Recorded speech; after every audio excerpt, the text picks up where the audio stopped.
بسم اللہ الرحمن الرحیم۔ السلام علیکم۔ مدثر اقبال ویوز آپ دیکھ رہے ہیں۔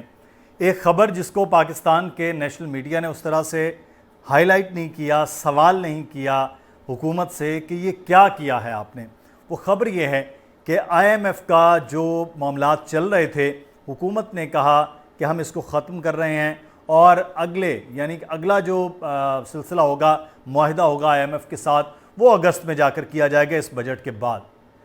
اب بندہ پوچھے کہ آپ نے پچھلے اپریل سے جب سے آپ آئے ہیں، آپ ایک ہی بات کر رہے ہیں کہ عمران خان کا معاہدہ تھا، ہم مجبور تھے اس پر عمل کرنا، کہ Imran Khan I M F کے ساتھ معاہدہ کر کے گیا۔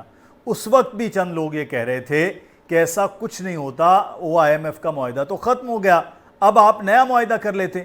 اب آئی ایم ایف کے معاہدے کی بتی کے پیچھے پوری قوم کو لگایا، اس پہ پیٹرول مہنگا کیا، بجلی مہنگی کی، گیس مہنگی کی، سبسڈی ختم کی، ڈالر کو چھوڑ دیا، ہر چیز ایک سال میں کہاں سے کہاں پہنچ گئی۔ صرف یہ کہتے رہے کہ ہم اس وجہ سے کر رہے ہیں کیونکہ عمران خان نے یہ کیا ہے، عمران خان یہ معاہدہ کر کے گیا تھا، ہم اس کے پابند تھے، اور اب کل کہہ رہے ہیں کہ ہم اس آئی ایم ایف کے معاہدے کو یہی ختم کر رہے ہیں کیونکہ آئی ایم ایف معاملات مان ہی نہیں رہا، بیچ میں چیزیں لٹکی ہوئی ہیں۔ اور ایک نیا شوشہ یہ چھوڑا گیا کہ جناب چائنا پاکستان کو سپورٹ کرے گا۔ یہ اب دیکھیں، یہ الیکشن ایئر ہے، الیکشن ایئر میں آپ لوگوں کو بے وقوف بنانے کی کوشش کر رہے ہیں، لیکن اب لوگ بے وقوف نہیں ہوتے ہیں، لوگوں کو معلوم ہے کہ کیسے چیزیں چلتی ہیں۔ اب آپ کہہ رہے ہیں نیا معاہدہ کریں گے، تو کیا نیا معاہدہ کرنے کا سوال یہاں پر پیدا ہوتا ہے؟ اگست میں نیا معاہدہ کیسے کیا جائے گا؟ 12 اگست کو تو آپ کی آئینی طور پر حکومت ختم ہو رہی ہے، پھر وہ کیسے معاہدہ ہوگا جو پچھلے تقریباً 13 ماہ میں 14 ماہ میں آپ نہیں کر پائے ہیں؟ جو 14 ماہ میں آئی ایم ایف نہیں مانا، وہ معاہدہ نہیں ہوا، چیزیں نہیں ہوئیں، وہ اب آپ جون کے بجٹ کے بعد کیسے کریں گے؟ یہ بڑا سوال اہم ہے۔ لیکن افسوس یہ ہے کہ پاکستان کے مین سٹریم میڈیا کے وہ اینکرز جو رات کو 8 بجے 10 بجے بیٹھ کر پورا بھاشن دیتے رہے، پورا ایک سال لوگوں کو بتاتے رہے کہ آئی ایم ایف کا معاہدہ یہ ہوا، آئی ایم ایف کا معاہدہ عمران خان کی وجہ سے یہ چیزیں ہوئیں، شرائط کڑی ہوئیں، کچھ چند لوگ جو ہے وہ یہی بات سمجھاتے رہے، جس میں شوکت ترین بھی تھے، جس میں مزمل اسلم بھی تھے، جس میں میر محمد علی خان بھی تھے۔ یہ وہ لوگ تھے جو کہتے رہے ایسا نہیں ہوتا کہ آپ کو نہیں پسند اور آپ ختم کریں، آپ نیا اپنا معاہدے کے تحت چیزوں کو لے کر چلیں، لیکن ایسا نہیں ہوا۔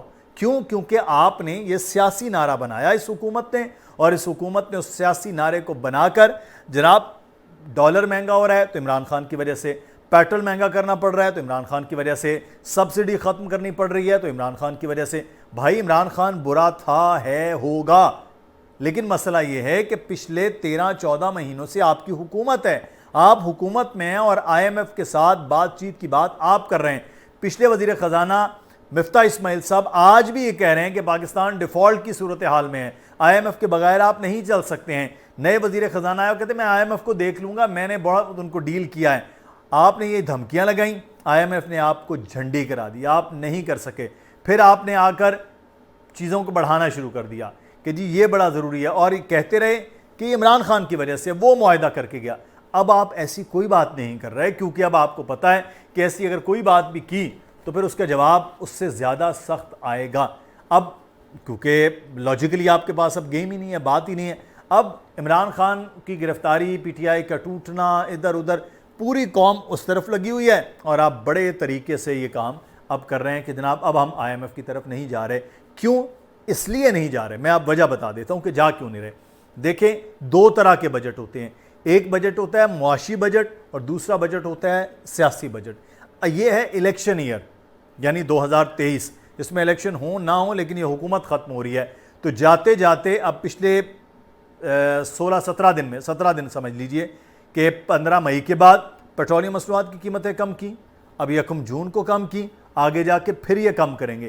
اس بات پر آئی ایم ایف ناراض ہوا کہ بھائی آپ نے، اب دیکھیے روزانہ کی بنیاد پر اربوں روپیہ اگر اس مہینے میں وصول کیا جائے گا تو آپ کے ٹیکس محصولات کا ہدف پورا ہوگا، جو ناممکن ہے، جو ہو ہی نہیں سکتا نا، عقل اس کو تسلیم ہی نہیں کرتی۔ آپ ٹیکس ہدف پورا نہیں کر پائے، آپ کوئی چیز نہیں پوری کر پائے، اور اب آپ سیاسی بجٹ بنائیں گے جس میں آپ تنخواہیں بھی بڑھائیں گے، جس میں آپ ترقیاتی بجٹ 11 کھرب روپے جو ہے وہ ترقیاتی بجٹ پہ آپ لگا رہے ہیں، سارے جتنے بھی ممبران اسمبلی ہیں ان کو دیں گے تاکہ وہ اپنے حلقوں میں کام شروع کریں. وہ جب کام شروع ہو جائے گا جون کے بعد تو پھر جناب سمجھ لیجئے کہ وہ لوگ یار جناب یہ کام کر دیا، انہوں نے کام کر دیا. اب آپ یہ کریں گے، پیٹرولیم مصنوعات کی قیمتیں کم کریں گے اور پھر ایک شکنجہ بنا جائیں گے اگلی آنے والی حکومت، چاہے وہ پیپلز پارٹی کی ہو، چاہے وہ پی ٹی آئی کی ہو، چاہے وہ کولیشن ہو. لیکن اس وقت اسحاق ڈار صاحب اور مسلم نون جو حشر کر رہی ہے معیشت کا، اور آئی ایم ایف سے جس طرح سے وہ پہلے آئی ایم ایف اور اب آئی ایم ایف سے بھاگنے کا معاملہ، یہ بہت خوفناک اور خطرناک ہونے والا ہے. ادارہ شماریات جو ہے انہوں نے اعداد و شمار جو جاری کیے ہیں وہ پاکستان میں تاریخ کی بلند ترین مہنگائی اس وقت جس جون میں ہم آ گئے ہیں مئی کے اعداد و شمار کے مطابق ہو چکی ہے. اس جانب کوئی توجہ نہیں ہے، کوئی بات نہیں کر رہا، صرف عمران خان نااہل ہوگا، عمران خان پابندی ہوگی. کر دو بھائی جس کو بھی کرنا ہے، خدا را اس قوم کی حالت جو ہے اس پر بھی رحم کھا لیجئے. آپ کی رائے کیا ہے؟ ضرور آگاہ کیجیے گا. اپنا خیال رکھیے. اللہ حافظ.